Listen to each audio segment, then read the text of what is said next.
Chicken fry dum biryani বানানোর জন্য আমি প্রথমে 2 কিলো চিকেন নিয়ে নিব। এর মধ্যে আদা রসুন বাটা, লবণ এবং পানি দিয়ে চিকেনগুলোকে ভালো মতো সেদ্ধ করে নেব এবং চিকেন সিদ্ধর এই পানিটা আমি সংরক্ষণ করে রাখব।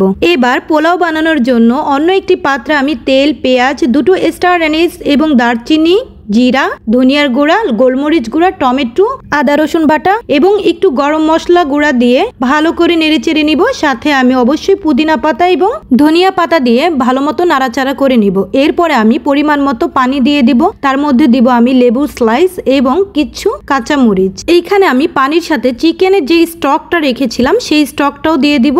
আর আগে থেকে ভিজিয়ে রাখা বাসমতি চাল দিয়ে পরিমাণ মতো লবণ দিয়ে ভালো মতো নাড়াচাড়া করে দেব।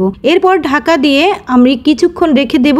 এরপর সিদ্ধ করা চিকেনগুলোর মধ্যে আদা রসুন বাটা, অল্প হলুদ গুঁড়া, ধনিয়া গুঁড়া এবং কাশ্মীরি লাল মরিচের গুঁড়া, গরম মশলা গুঁড়া, লবণ, বেকিং পাউডার, কর্নফ্লাওয়ার, লেবুর রস দিয়ে খুব ভালো মতো মেখে ঝেঁকে নেব।